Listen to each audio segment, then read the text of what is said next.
Okay, so we are discussing the instruction of 8085 on group wise, and we already discussed the first group, that's a data transfer group, and now we are discussing the second one, arithmetic group, in which what we discussed mainly 2 points.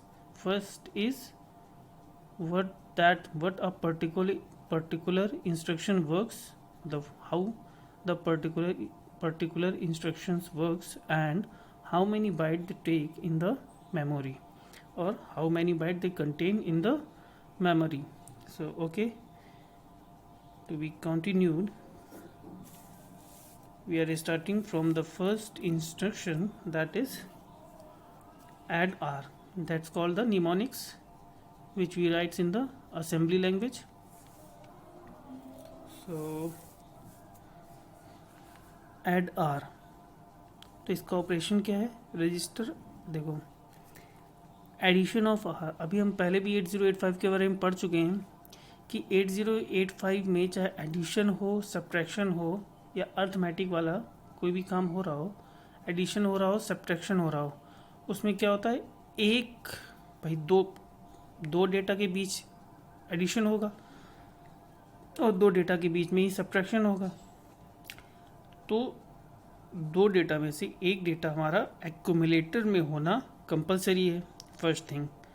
और जो हमारा answer आता है इन 8085, okay, और जो हमारा final answer आएगा वो भी कहाँ सेव होगा? इन एक्यूमुलेटर। तो जो हमारा एडिशन ऑफ एंड सब्ट्रैक्शन वाला काम होगा, तो हमारे एक्यूमुलेटर का जो रोल होता है वो बहुत ही इंपॉर्टेंट हो जाता है। सो इतना ध्यान में रखेंगे, है ना, एडिशन और सब्ट्रैक्शन में accumulator. So okay, add R. अब देखो यहाँ डायरेक्ट लिखा हुआ है ऐड आर, मतलब कोई रजिस्टर है, ऐड आर है ना, आर मतलब रजिस्टर, कौन सा register? B C D E, है ना। अगर कोई हमारा जनरल पर्पस रजिस्टर है ना, ऐड आर लिखा हुआ है कि एडिशन करना है किसमें? आर में, लेकिन आर में तो सिर्फ एक 8 बिट डाटा होगा, दूसरा डेटा कहाँ होगा? इट्स ऑब्वियस कि दूसरा डेटा कहाँ पे होगा? एक्यूमुलेटर में होगा। मतलब एक्यूमुलेटर का एडिशन किसके साथ करना है? रजिस्टर के साथ। एक्यूमुलेटर के डेटा का एडिशन किसके साथ करना है? जनरल पर्पस रजिस्टर के साथ, आर के साथ। देखो, रजिस्टर आर के कंटेंट्स एक्यूमुलेटर के कंटेंट के साथ ऐड होते हैं तथा परिणाम एक्यूमुलेटर में स्टोर होता है। एडिशन ऑफ आर लिखा हुआ ऐड आर, इसका मतलब एक्यूमुलेटर के कंटेंट और रजिस्टर के कंटेंट दोनों क्या होना है? एडिशन होना है, और रिजल्ट कहाँ स्टोर होना है? इन एक्यूमुलेटर, ठीक है ना। अब देखो, अब हमें नेक्स्ट पॉइंट क्या देखना है कि ये कितने बाइट मेमोरी में कंटेन कर रहा होगा, ठीक है ना। अब देखो अपना वही वाला फार्मूला, ऐड आर। अब एडिशन है, एडिशन का निमोनिक्स होगा, ठीक है। अगर हमें इस इंस्ट्रक्शन को एग्जीक्यूट करना है तो पहले प्रोसेसर को ऐड का क्या लेना पड़ेगा? ऑपकोड लेना पड़ेगा। तो ऑपकोड लेने कहाँ जाएगा? ऑपकोड लेने मेमोरी के पास जाएगा, क्योंकि ऑपकोड कहाँ से होगा? मेमोरी में। तो एडिशन का ये ऑपकोड फेच करने गया मेमोरी के पास, और मेमोरी से फेच करके ऑपकोड आ गया, दैट इज़ द फर्स्ट। इसका मतलब, और एक बार में कितना? 1 बाइट। तो 1 बाइट, तो इसका मतलब ये मेमोरी में कंटेंट पक्का कर रखा होगा। अब सेकंड आते हैं आर में। अब यह क्या है? General purpose registers. ये कहाँ होते हैं? प्रोसेसर के अंदर। तो इससे डाटा फेच करने के लिए हमारे प्रोसेसर को मेमोरी के पास जाने की कोई ज़रूरत नहीं। इसका मतलब क्या हुआ? ऐड आर मेमोरी में कितने बाइट कंटेन करके रखे है? ओनली 1 बाइट, ठीक है ना। तो ये कितने बाइट की इंस्ट्रक्शन हो गई? 1 बाइट इंस्ट्रक्शन, ठीक। अब नेक्स्ट आओ, देखो ऐड एम, ठीक है। अब देखो ऐड एम डायरेक्ट लिखा हुआ है, ऐड मेमोरी। अब मेमोरी क्या? एड्रेस को थोड़ी ना ऐड करेंगे, ऐड किसे करेंगे? ऐड एम मतलब मेमोरी के कंटेंट को, इस मेमोरी लोकेशन में जो कंटेंट होगा। अब किस मेमोरी लोकेशन में कंटेंट होगा? पहली चीज़ देखना, ऐड एम किस मेमोरी लोकेशन में कंटेंट होगा। हम अगर मेमोरी दिए तो हम क्या सपोज करते हैं? Again, micro processor loving registers are accumulator and accumulator if the execution is 8 bit, और if the execution is 16 bit then the loving address then the loving register is HL register pair। तो यहाँ पर क्या है, memory की बात कर रहा है। ऐड मेमोरी मतलब इस मेमोरी में जो डेटा है, किस मेमोरी में, उस मेमोरी में जो कहाँ दी गई हुई है, HL रजिस्टर पेयर में स्टोर होगी। ठीक है, देखो रजिस्टर पेयर HL में दी गई मेमोरी लोकेशन के एड्रेस के कंटेंट, ऑब्वियसली ऐड एम दिया हुआ है, तो ऐड मतलब एक्यूमुलेटर में तो ऐड करना है, तो एक्यूमुलेटर में तो 8 बिट डेटा होगा, तो मेमोरी जो मेमोरी में, इस मेमोरी में जो डेटा होगा वो भी 8 बिट का होगा, तो 8 बिट का एडिशन हो सकता है। तो फिर क्या है, और ये मेमोरी लोकेशन कहाँ पर सेव होगा, रजिस्टर पेयर HL में। रजिस्टर पेयर HL में दी गई मेमोरी लोकेशन के एड्रेस के कंटेंट्स एक्यूमुलेटर के कंटेंट के साथ ऐड होते हैं, और फाइनल रिजल्ट ऑब्वियसली कहाँ सेव होगा, इन एक्यूमुलेटर में ही। ठीक है ना। अब हम आते हैं इसका कि इसमें कितनी बाइट है। देखो फिर से वही एडिशन, तो एडिशन है तो माइक्रो प्रोसेसर को अगर इसको एग्जीक्यूट करना है इस इंस्ट्रक्शन को, तो पहले ऐड का उसे मतलब मालूम होगा। ऐड का पहले ऑपकोड देने कहाँ जाएगा, मेमोरी के पास जाएगा, मेमोरी से ऐड का ऑपकोड फैच करके लेके आएगा, देन फिर आएगा एम में। एम मतलब क्या, HL register pair. HL register pair कहाँ पर है, प्रोसेसर के अंदर, तो उसको एक उससे डेटा फैच करने या उससे इंस्ट्रक्शन लेने के लिए या उसे एग्जीक्यूट करने के लिए प्रोसेसर को मेमोरी के पास जाने की ज़रूरत नहीं है। इसको मतलब मेमोरी में सिर्फ क्या सेव था, ऑपकोड ऑफ ऐड। इसका मतलब ये इंस्ट्रक्शन मेमोरी में कितने बाइट सेव की हुई थी, कितने बाइट ऑक्यूपाइड की हुई थी, ओनली 1 बाइट। ठीक है, तो ये भी इंस्ट्रक्शन कितने बाइट की हो गई, 1 बाइट इंस्ट्रक्शन। ओके, देखो अब ये तो हो गया ऐड एम। अब देखो क्या ADI। अब जैसे देखो ADI क्या है, इमीडिएट के बारे में बताया था। इमीडिएट होगा तो डायरेक्ट डेटा दिया होगा। ओके, ऐसा नहीं कि कोई मेमोरी लोकेशन दिया होगा या फिर कोई रजिस्टर दिया होगा जिससे हमें डेटा फैच करना होगा। नो, डायरेक्ट डेटा दिया होगा, जो हमें डायरेक्ट डेटा हमें प्रोवाइड कर दिया जाएगा और हमें उसका यूज़ करना होगा, राइट। और फिर वही ADI है तो एक्यूमुलेटर में ही ऐड करना होगा, कौन सा, जो गिवन डेटा होगा, राइट। चलो देखो दिया गया डेटा एक्यूमुलेटर के कंटेंट्स के साथ ऐड होता है तथा परिणाम एक्यूमुलेटर में स्टोर होता है। Result always stores in accumulator, that's fixed. Result हमेशा कहाँ होगा, एक्यूमुलेटर में ही सेव होगा। अब ये ADI ऐड डेटा दिया हुआ है, ठीक है, इसका मीनिंग्स तो समझ में आएगी कैसे वर्क कर रहा है, बट ये कितने बाइट स्टोर, अगर ये इंस्ट्रक्शन हमें स्टोर करनी है, ये इंस्ट्रक्शन तो मेमोरी में कितने बाइट लेगी, अगर हमें ये देखना है तो अब फिर से देखो भाई अपना लॉजिक। ADI अगेन ऑपकोड की ज़रूरत है प्रोसेसर को एग्जीक्यूट करने के लिए। ओके, तो पहले ADI का क्या होगा, ऑपकोड से, या प्रोग्राम बना है, प्रोग्राम है तो पहले क्या होगा ADI का, ये तो हमने किया हुआ है, ये तो हमारा असेंबली लैंग्वेज में लिखा हुआ है, तो निमोनिक्स है। But when we want to store in the memory then we save in the form of binary 0-1। सो पहले ADI का क्या होगा, 8 बिट का एक क्या होगा, ऑपकोड होगा, तो पहले ADI का ऑपकोड सेव होगा, उसके बाद क्या होगा, डेटा भी तो सेव होगा, इस इंस्ट्रक्शन में डेटा भी है तो फिर डेटा सेव होगा, है ना। इसका मतलब वैसे तो हमें मालूम पड़ेगा कितना 8 बिट का डेटा, तो 8 बिट का ऑपकोड, 8 बिट का डेटा कितना हो गया, 2 बाइट हो गया, है ना। चलो हम अपने हिसाब से करते हैं जैसे हम अभी तक कर रहे थे। प्रोसेसर को इस प्रोग्राम को एग्जीक्यूट करना है तो क्या करेगा, पहले हम ADI का ऑपकोड चाहिए उसे, जब कहाँ जाएगा, मेमोरी के पास, मेमोरी से 8 बिट का ऑपकोड लेके आएगा, आ गया तो 1 बाइट, तो इसका मतलब ये प्रोग्राम 1 बाइट तो स्टोर किया ही होगा। अब नेक्स्ट उसे क्या चाहिए, डेटा चाहिए, इमीडिएट है ना। इमीडिएट का मतलब क्या है, डेटा चाहिए। अब डेटा कहाँ से होगा उसके पास, डेटा कहाँ होगा, ये डेटा स्टोर होगा मेमोरी में। अब फिर जाएगा मेमोरी के पास, वो 8 बिट का डेटा लेके आएगा, तो कितने बाइट हो गई, 2 बार गया ना, इसका मतलब 2 बाइट। ये इंस्ट्रक्शन कितने बाइट की हो गई, 2 बाइट इंस्ट्रक्शन।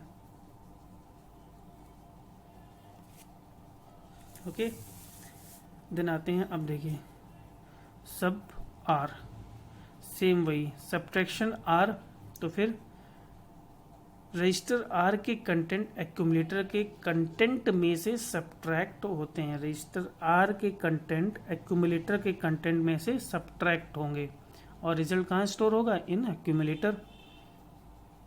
ओके, ये रजिस्टर आर क्या है, जनरल पर्पस रजिस्टर, एक्यूमुलेटर के कंटेंट के साथ क्या होगा, ये सब्ट्रैक्ट होगा आर का कंटेंट। ठीक, ये तो इसकी वर्किंग हो गई। अब इसमें फिर आते हैं, कितने बाइट लेगा। देखो एग्जीक्यूट करें तो पहले सब्ट्रैक्शन को ऑपकोड लेंगे, सब्ट्रैक्शन को ऑपकोड लेने कहा, मेमोरी के पास जाएंगे और लेके आ गए। लाइक 1 साइकिल तो हो गई, इसका मतलब 1 बाइट तो होगा ही स्टोर। फिर क्योंकि एक बार में 1 बाइट ही तो ला सकता है हमारा 8085। अब ये आर है जनरल पर्पज़ रजिस्टर, तो ये तो कहाँ होता है, प्रोसेसर के अंदर ही होता है। तो इसको अगर इस एग्जीक्यूट करना है या इसके डाटा को फैच करना है तो हमें प्रोसेसर के बाहर जाने की ज़रूरत नहीं है। लाइक तो इसका मतलब मेमोरी के पास जाने की ज़रूरत नहीं है। तो कितने बाइट लेगा ये प्रोग्राम सेव होने के लिए मेमोरी में, only 1 byte. It's 1 byte instruction. Okay,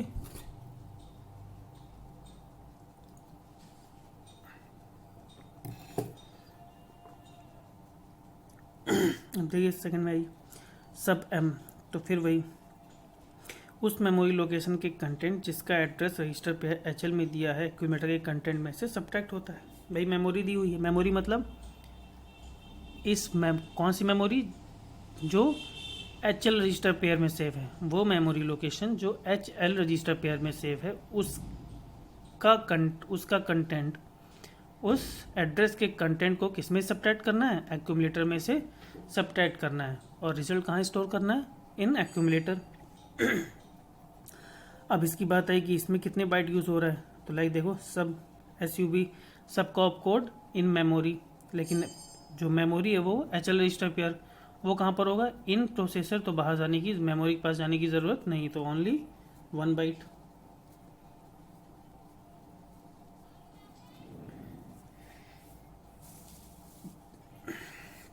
देखिए SUI डाटा मतलब सब्ट्रैक्शन करना है कहाँ, इमीडिएट। और अब इमीडिएट है तो क्या दिया होगा, डायरेक्ट डाटा एक्सेस करने के लिए दिया होगा।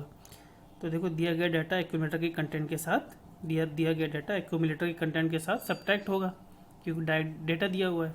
तो इसमें कितनी 2 बाइट्स होगी। क्यों, एक तो SUI की, जब इसे एग्जीक्यूट करेंगे तो प्रोसेसर को एक तो SUI इसका ऑपकोड लेने जाना पड़ेगा एक साइकिल में 8 बिट, है ना, 8 बिट एक्सेस की। फिर सेकंड में क्या, ये डेटा भी तो लेने जाना पड़ेगा 8 बिट का, तो फिर ये डेटा लेने जाएगा 8 बिट का। तो सेकंड एक्सेस किया तो 2 बाइट एक्सेस करेगा इन मेमोरी। तो ये कितने बाइट की मेमोरी हो गई, सॉरी कितने बाइट की इंस्ट्रक्शन हो गई, 2 बाइट की इंस्ट्रक्शन हो गई।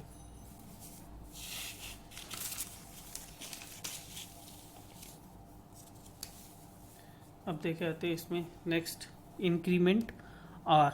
इंक्रीमेंट मतलब इंक्रीमेंट 1 से, इंक्रीमेंट जहाँ भी आए वहाँ 1 से इंक्रीमेंट करना है, डिक्रीमेंट आ जाए तो 1 से डिक्रीमेंट करना है। अब इसमें डायरेक्ट लिखा हुआ है इंक्रीमेंट आर, मतलब आर दिया हो तो रजिस्टर में जो कंटेंट है उसे 1 से इंक्रीमेंट करना है, राइट, डायरेक्ट सीधे।